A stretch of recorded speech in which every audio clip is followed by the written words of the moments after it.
नमस्कार, आप देख रहे हैं डॉक्टर साहिब, आपके साथ मैं हूं उसका। दर्शकों, आज के इस एपिसोड में हम बात करेंगे गॉल ब्लैडर कैंसर के बारे में। हम जानेंगे कि इसके क्या कुछ सिम्टम्स है, साथ ही हम इसके इलाज के बारे में जानेंगे कि अगर किसी को हो जाता है तो इसका क्या कुछ इलाज या उपाय है। इसी पे तमाम जानकारी लेने के लिए आज हमारे साथ मौजूद है बिहार के जाने माने oncologist doctor Amit Kumar. Sir नमस्कार, बहुत बहुत स्वागत है आपका। सर सबसे पहले तो मैं आपसे ये जानना चाहूंगी, अगर हम गॉल ब्लैडर कैंसर की बात करें तो आप हमें ये बताएं कि ये क्यों होता है, इसका कारण क्या है, और ये गॉल ब्लैडर कैंसर किस कारण से होता है, इस बारे में थोड़ा आप हमें दर्शकों को विस्तार से बताएं। तो गॉल ब्लैडर कैंसर ऐसा कैंसर है जो बिहार के लिए हम कहते हैं एंडेमिक है। कुछ कैंसर सिर्फ अगर हम कहते हैं कि सबसे ज़्यादा इंसिडेंस अगर दुनिया में कहीं है तो वो हमारे गैंगेटिक बेल्ट में होता है। इसके अलावा चिली में दूसरा ऐसा जगह है जहाँ होता है। ऐसा इसलिए है, एग्जैक्ट कॉज तो फिर भी बहुत क्लियर नहीं है, बट ये कहा जाता है कि गंगा बेसिन में चूंकि हेवी मेटल्स आर्सेनिक और मैग्नीज का जो अमाउंट है वो बहुत ज़्यादा होता है, जो हमारे पानी को दूषित कर रहा होता है। और इस कारण इस गंगा बेल्ट में जितने लोग रहते हैं वो इससे प्रोन होते हैं। और इस कंडीशन में जब भी कभी किसी को गॉल ब्लैडर का इंसिडेंस, चाहे मेल हो या फीमेल, चूंकि यह देखा गया कि फीमेल्स में भी इंसिडेंस ज़्यादा है मेल की तुलना में, बट ये टोटली रिलेटेड है हमारे खान पान से अगर हम कहते हैं, या हमारा पानी जो दूषित हो रखा है मोस्ट लाइकली इसके वजह से ये कैंसर हमारे जोन में सबसे ज़्यादा होता है।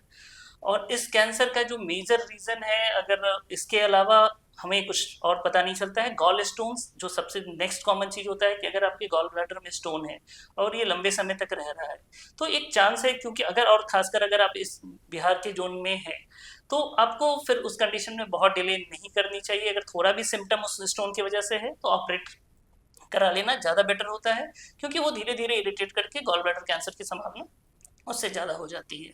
जी, और साथ ही जैसे कि आपने बताया आर्सेनिक इसका मुख्य कारण है गॉल ब्लैडर कैंसर होने का। साथ ही मैं आपसे ये भी जानना चाहूँगी, अगर किसी को गॉल ब्लैडर कैंसर हो जाता है तो इसके लक्षण के बारे में भी बताएँ कि ऐसे क्या कुछ लक्षण देख के वो समझ सकते हैं कि उन्हें ये गॉल ब्लैडर कैंसर हो चुका है, साथ ही इसका इलाज है, क्या कुछ उपाय है, इस बारे में भी बताएँ? सो गॉल ब्लैडर कैंसर जो है बहुत ही वेग तरह से प्रेजेंट करता है, इसलिए हमारे पास जो मैक्सिमम पेशेंट आते हैं, हम कहते हैं 50% पेशेंट हमारे पास एडवांस स्टेज में ही आ पाते हैं, क्योंकि उन्हें खुद भी पता नहीं होता है या सिम्टम बहुत कम होता है जिसको वो अनदेखी करते हैं।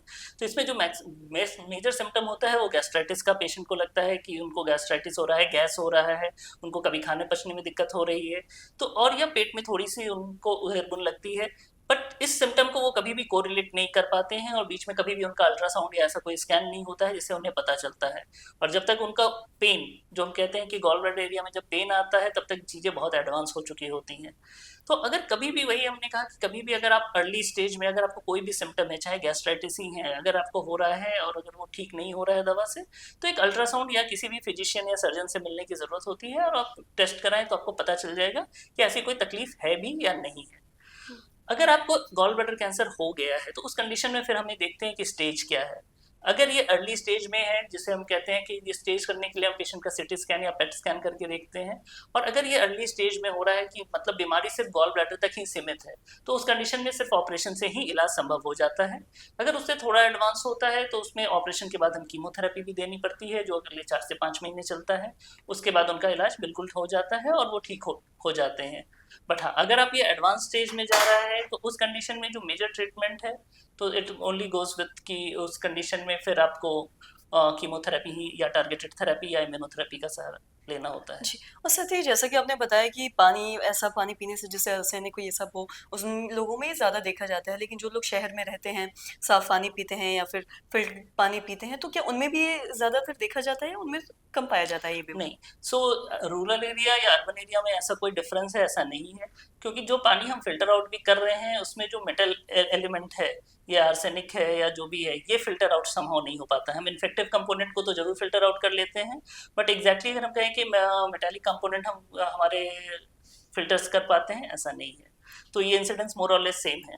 जी, सर बहुत-बहुत शुक्रिया तमाम जानकारी देने के लिए। तो आशा करते हैं दर्शकों कि आप भी ये समझ पाए होंगे कि गॉल ब्लैडर होने का जो कैंसर है, किसका क्या मुख्य कारण है, साथ ही क्या कुछ इसका इलाज है। तो आशा करते हैं दर्शकों की जो तमाम जानकारी है, आपके लिए लाभदायक रही हो। तो आज के इस वीडियो में इतना ही। अगर आपने अब तक हमारे चैनल को सब्सक्राइब नहीं किया, तो तुरंत कर लें, साथ ही हमारे फेसबुक पेज को लाइक करें। वीडियो देखने के लिए आपका धन्यवाद।